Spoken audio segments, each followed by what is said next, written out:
नमस्कार, मेरा नाम है नवीन कुमार नंदन। उत्तर प्रदेश से तस्वीरें आती रहती हैं, दलितों पर अत्याचार होता है। मध्य प्रदेश से भी ऐसी तस्वीरें आती हैं, लेकिन अब बिहार की राजधानी पटना से ऐसी तस्वीरें आ रही हैं जहां पर दलित छात्रों पर अटैक किया जा रहा है, उन पर लाठियां बरसाई जाती हैं, उनके साथ मारपीट की जाती है। और वहां के मुख्यमंत्री हैं नीतीश कुमार। पहले बीजेपी की वहां पर सरकार हुआ करती थी, यानी एनडीए गठबंधन में जेडीयू थी। अब एनडीए गठबंधन पूरी तरीके से बिखर चुका है। आरजेडी और जेडीयू का गठबंधन बिहार में है, लेकिन इसके बाद भी दलितों पर अत्याचार हो रहा है। टीवी मीडिया भी खूब मजे ले रही है।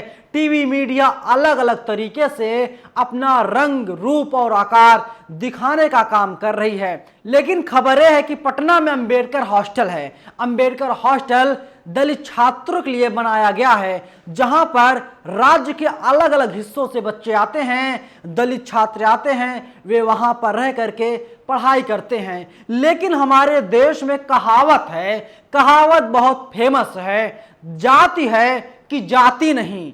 आपने देखा होगा, अलग अलग राज्यों से भी खबरें आती हैं, दलितों पर अटैक किया जाता है। लेकिन पटना में जो अंबेडकर हॉस्टल है, वहां पर जो छात्र रहते हैं, कुछ बाहरी गुंडे हैं जो कहते हैं तुम लोग दलित हो, तुम लोग सरकार की खा रहे हो, तुम लोग यहाँ पर गुंडाई कर रहे हो। इसके बाद दलित छात्रों की पिटाई की जाती है। सरकार कोई भी हो, लेकिन दलितों पर अत्याचार लगातार हो रहा है और खामोश है हर कोई। टीवी मीडिया कह रही है जंगल राज आ गया है। ऐसा लगता है टीवी मीडिया के हिसाब से कि पहले से ही जंगल राज की ट्रेन खड़ी थी और जैसे ही वहां पर सरकार बदली, सरकार बदलते ही वो ट्रेन आ गई और इसके बाद बिहार में जंगल राज आ गया। इसके पहले भी तमाम घटनाएं बिहार में हुआ करती थी, लेकिन टीवी मीडिया यानी गोदी मीडिया को एक खबर दिखाई नहीं देती थी। टीवी मीडिया को साफ सूंघ जाया करता था। यही टीवी मीडिया चिल्ला चिल्ला कर कह रहा है कि बिहार में अब जंगल राज आ चुका है, लेकिन यहां पर दलित छात्रों पर अटैक जारी है। कोई इस पर कुछ नहीं बोल रहा है।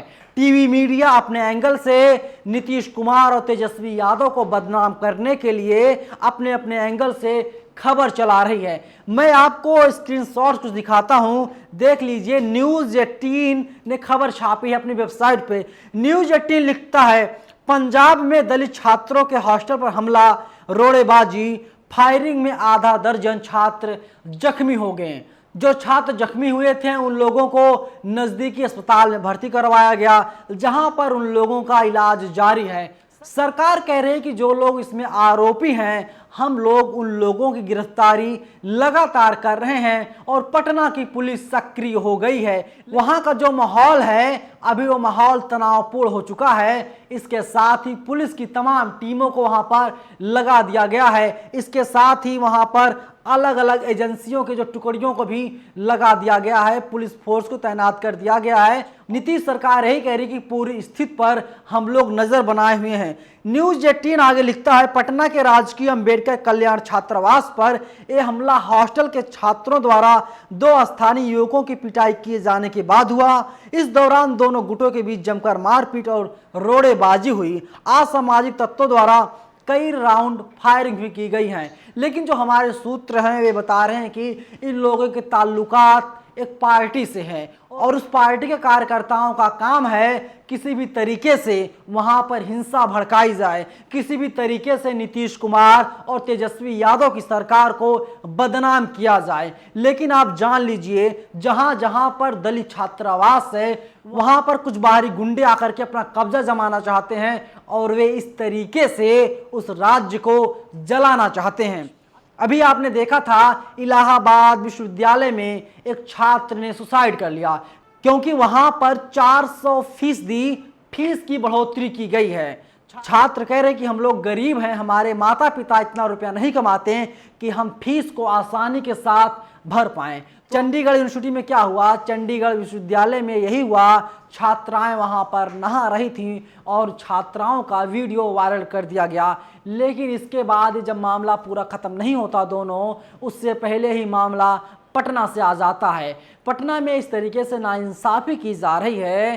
कुछ लोगों का इतना कहना है कि भारतीय जनता पार्टी के कुछ गुंडे हैं जो कहते हैं तुम लोग दलित हो और अलग अलग शब्दों से नवाजते हैं, जाति सूचक शब्दों से गालियां देते हैं और कहते हैं कि तुम लोग हॉस्टल खाली कर दो, तुम लोग दलित हो, तुम लोगों के लिए सरकार ने हॉस्टल बनवा करके बहुत गलत काम किया है। लेकिन ये खबरें तभी आ रही हैं जब वहां पर सरकार बदल गई है। सोचिए, जाति है कि जाति नहीं, इन लोगों के अंदर कितनी पीड़ा है।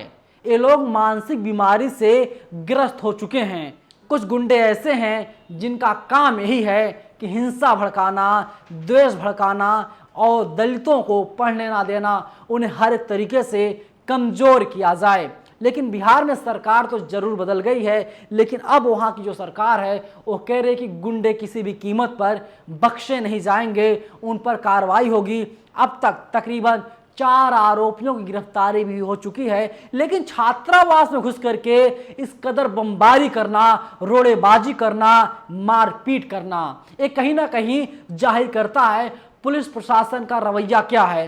पुलिस प्रशासन पूरी तरीके से फेल हो चुका है, क्योंकि पुलिस प्रशासन को लगता है जो इसके पहले की सरकार थी उसी तरीके से मौज मस्ती किया जाए। लेकिन जब सरकार पूरे मामले को हैंडल करती है, इसके बाद पुलिस प्रशासन के तमाम अधिकारी अलर्ट हो जाते हैं। उन्हें लगता है कि अब यहाँ पर कार्रवाई करनी होगी, नौकरी करना है तो ईमानदारी से करना होगा, नहीं तो उन अधिकारियों की खैर नहीं होगी। जिस तरीके से दलित छात्रों पर अटैक हो रहा है, ये सिर्फ बिहार नहीं बल्कि देश के अलग अलग हिस्सों से ऐसी खबरें सामने आ रही हैं। इस पूरी वीडियो पर आप लोगों की क्या राय है? आप लोग अपनी राय हमें ज़रूर दीजिएगा। कब तक दलितों पर अत्याचार होता रहेगा? कब तक दलितों पर हमले होते रहेंगे और ये हमले कब रुकेंगे? सरकारों को चाहिए कोई ठोस कानून बनाए जिससे दलितों पर अत्याचार को रोका जा सके। शुक्रिया।